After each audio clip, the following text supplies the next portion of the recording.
Bye-bye, little buddy.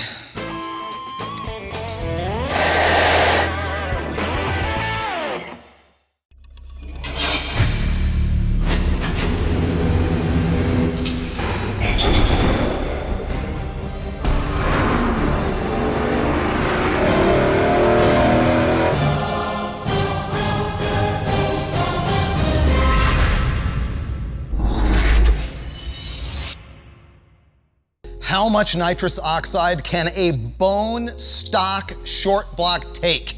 That's what we're gonna find out on this episode of Engine Masters, presented by AMSOIL and supported by Mr. Gasket and Earl's Plumbing. Here's the thing, nitrous does not blow up engines, people blow up engines, and we're gonna show you how to not be that guy. We're gonna take steps along the way here as we make more and more nitrous oxide power to show you how you can tune to actually prevent an explosion. But let's be honest, there's no entertaining in not exploding, and there's no chance that that sucker lives. This is a stock Chevy small block. It's a 305, so it's no loss, no crying, dry your tears, because that sucker is gonna go. With its cast crank, stock rod, stock bolts, cast pistons, it's junk. But we have hopped it up a little bit. It's got a Comp XE268 hydraulic flat tappet cam. That is an Engine Quest Vortec head. It has aluminum roller rockers, also from Comp. Big Hankin single plane intake manifold, big Hankin 850 double pumper, and of course, the precious, the two-stage NOS cheater capable of 500 horsepower. But is that motor capable of a 500 shot? No. But we're gonna find out how much it will take. First, we're gonna run into the dyno and baseline this thing and find out how much power this pooch makes naturally aspirated. AMSOIL knew that we were gonna splatter the guts of this thing all over the dyno cell walls, and they said, you know what, when that happens, it's not gonna be the oil's fault because, bam, Dominator Racing Oil. They've recommended this every time that we've gone with a supercharged or nitrous application because it has a really tough film strength, so that the oil doesn't squirt out from between the bearing and the rod under that heavy pressure. But what's interesting is that they went this time with the SAE 60 weight oil for the 305's final meal. This is the equivalent of going to the chair for an engine.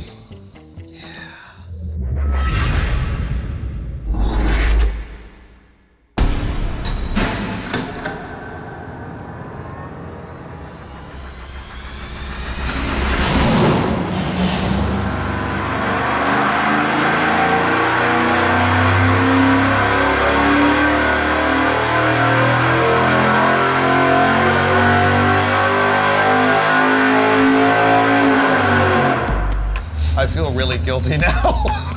Yeah. I feel like we're about to shoot a puppy. That thing runs pretty good. What did this thing make? 358 horsepower and 323 pound-feet of torque. And look at the torque curve. No, it's good. It really is good. I mean, if this thing were in a guy's Camaro with a 150 shot on it, which we know we can do, this would be good. Ready? Yeah, ready. Okay, nitrous time with NOS Nitrous. You can't say NOS. You can't say NOS. It's clown shoes. Just don't do it. Here's how nitrous oxide works. Stored here in this bottle, it's a liquid. You inject it into the engine, it's a vapor, and you got all these little molecules that have 1 atom of oxygen and 2 of nitrogen. And because you've got oxygen in there and you're injecting it into the engine, you're bringing more air into the engine, which means that you can burn more fuel. When you burn more fuel and more air, all smashed into the combustion chamber, you make a bigger explosion and more power. Here's how you do that. You inject the nitrous and supplemental gasoline into your engine with some kind of a plate system. This happens to be a plate that goes underneath a Holley carburetor. It is an NOS Cheater 2-stage setup capable of 500 horsepower of additional nitrous into your engine. Now, as I said, nitrous doesn't blow up motors, people do. So people can take steps to make sure that doesn't happen. And here's what we're gonna do. You must control detonation when you're on nitrous oxide. The first thing that we're gonna do with that is run Rocket brand 118 octane gas. That will just control that detonation, help the thing survive a little bit longer.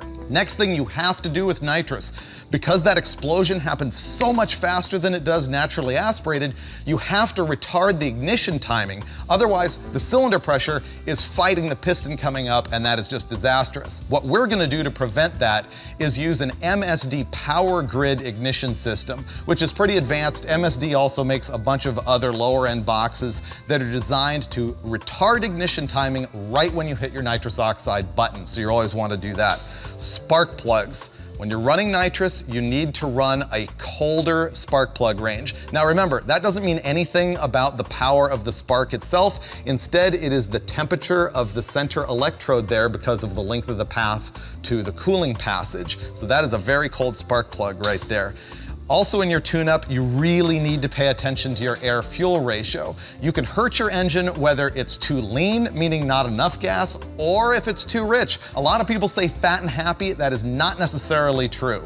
You go too rich, you can hurt your engine on nitrous. I highly recommend you get an oxygen sensor like this and a reader to power it, and either a data logger or a gauge or something so that you know that you're in the range of, say, 12.5 to 1 at wide open throttle on your nitrous. Remember, the air-fuel ratio that makes the most power naturally aspirated on your engine is the same air-fuel ratio that will make the most power on the nitrous.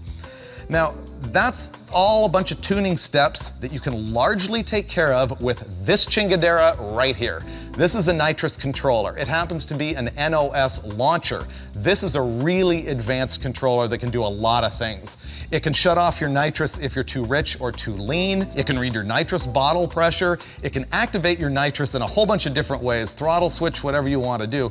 But most importantly, it can control the behavior of how you're applying the nitrous to the engine, because you'll hurt an engine if you just hit it with the nitrous really hard. What you'd rather do instead of hitting it like this is give it a nice push. Put the nitrous into the engine in a delay over time, and that's what this can do. We can ramp the nitrous from, say, 50% to 100% power delivery over a period of time that we select. You'll see that as we move on today. Now, the last thing that we didn't control at all in this test is the fact that you want your engine to have good internal parts: forge, pistons, rods, crank. Our 305 has none of that. Here's what the problem with that is. Not only can the pistons be fragile and just fail under the power, but a big deal is piston ring end gap. Of course, the piston ring goes in here, seals the piston to the cylinder. Now, the end gap right there, of course, gets much smaller when you put this thing inside the engine. The problem is, if you are gapped for just a regular street engine, when the ring heats up under nitrous, that gap can close up. When it does, it breaks the piston. That's probably what we're gonna see here today, and it could lead to catastrophic failure. The smart thing to do is to take any engine apart that you're gonna run with a power adder and just file those rings further open. Did we do that? No, but I bet you this thing will live through the 150 shot of nitrous that we're gonna start with right now. You ready to spray it? Yeah. Yeah? Got all the wiring tidied up and everything. That's sweet. Yeah. Okay, we have this thing set up right now just on one stage. It's 150 horsepower. We already have it jetted. We've already verified when it's running naturally aspirated that the MSD is pulling the timing out like we want to. It's got 35 degrees total naturally aspirated, and as soon as we hit the nitrous, it drops to 29 for the 150 horsepower level. This is the handheld controller for the NOS launcher, and you can go through the menu here and do all the settings. I am not going to ramp the nitrous in on the 150 horsepower setup. We're just gonna hit the button, boom, 150 horsepower. Later on, you'll see us tuning more with this. So the last thing we have to do is hook up the hose to the nitrous bottle, which we are monitoring pressure very carefully here. You want like 950 pounds of bottle pressure, and we need that to be stable through all our tests, just because that's a way to maintain a consistency and to make sure that you're delivering enough nitrous to the engine. If the pressure's down, it'll go lean. What we've got here is a hot water bath for the nitrous bottle that we'll throw it in right here. And the perfect temperature for it is 92 degrees. Look at that. As if by magic, it is at 93, 92. So that bottle is set. We're gonna hook up a line directly to the nitrous solenoids, and bam! We got it fired up, bottle's open, 150 horsepower, ready to go. Are you gonna purge it? Yeah, just once real quick. Yeah, it's just gonna blip it.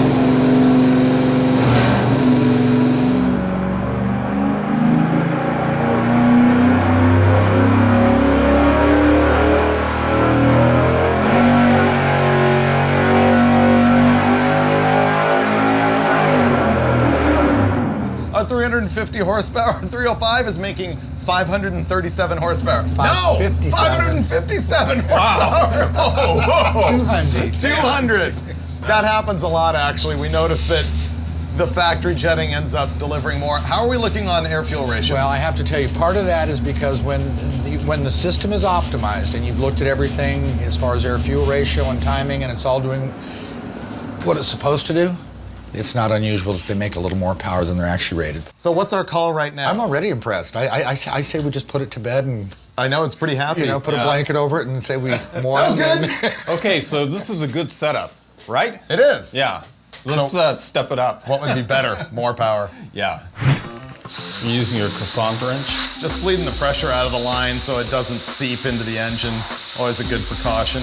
What we're doing here is changing the jets in the nitrous system. Here's your jet. And these are very much like jets in a carburetor. They're just a metered orifice. This thing has a hole in it that is a fixed size. This one, I believe we just ran, was a 63 on the nitrous, 59 on the fuel.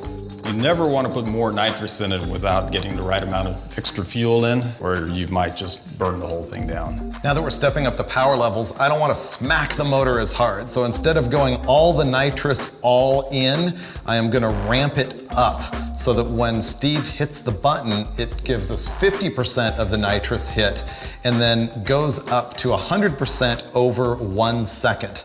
Now we've got it jetted to 250. I think we're finally going to see that 305 crest 600, right? That's the idea. Unless you pulled out too much timing. Wow. That would be You're awesome. Too safe. Just trying to be conservative. Yeah.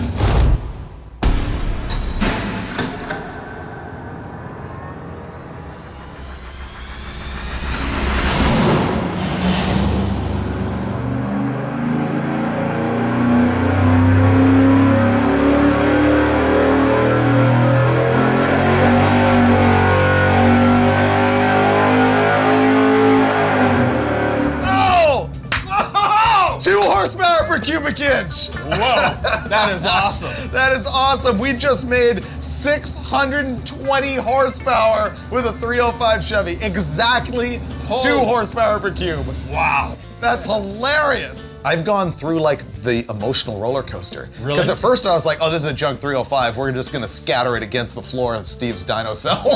And then I was like, oh, I love that warm and cuddly 305 that's making good power. And now I'm like, I want it to make 700 and live. I don't want to blow it up anymore. Well, you figure if anything pays you back that high of a dividend, Oh, yeah. then it deserves to go back. Yeah, under you the can't put shelf it down. a It's no while. longer like Old Yeller. No. Yeah, no. So next step, 2 systems, 150 each, and I'm gonna go into the controller and we're gonna ramp both of them from 50% to 100%. Go. Right. That's the thing. I'll get the bottle ready.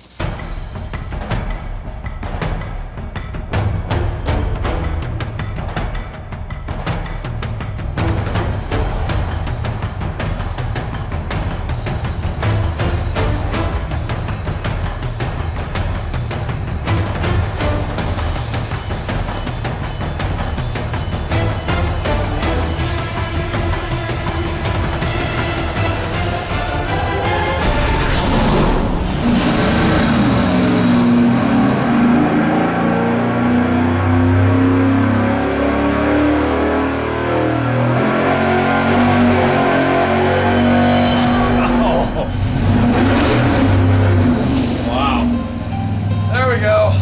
I'm gonna call that head gasket. How about you? No, it slipped out the, that was blow by. I let off the button. Yeah, I didn't like that. Something went wrong. A lot of smoke out the valve covers. Okay, well, I think we owe it to the 305 to tear the heads off and see what went wrong. I want to see how hurt it is. It's not catastrophic though. I mean, it's still in one piece for the most part. Yeah, rods aren't hanging out of the bottom of it, so. Yeah. That's positive.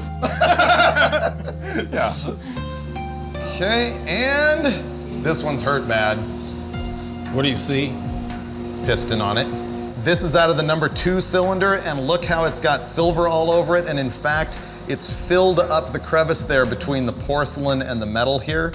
That is aluminum off the piston, and there's some oil in there too. This is the number 4 cylinder, and you can see that it's got some of that also, and it was a little wet when we first pulled it out. So our guess is that it just killed a head gasket between the number 2 and 4 cylinders, but what we really want to do is pull it apart and find out how dead that piston is. When you melt your piston and completely fill up your spark plug, that's usually not good. Right. What are those little chunky metallic bits? That's piston. Yeah. Piston sand. Yeah, we gather here not to mourn the death of the 305, but to celebrate the nitrous horsepower of the 305. That's right. This is not a funeral, this is a celebration of life. That's right. Oh. Yeah, it pinched a ring. What you can see here really clearly is just classic nitrous failure with an engine that is not nitrous ready. Right here, the whole top of this piston is missing, just fractured, and it's beat up here from the pieces flying into the chamber and getting smashed. What happens is that the piston ring, which I can see the end gap is right there, it butts together and then lifts like this because it's a circle, it's got nowhere to go, it's got to expand somewhere. It cracks the piston and then the piston just destroys itself. We are lucky that the piston didn't shatter and then the connecting rod swings around, just saws the block in half, and you end up throwing away everything underneath the carburetor. This thing's actually savable. The cylinder wall's not even that bad. Ah, poor baby.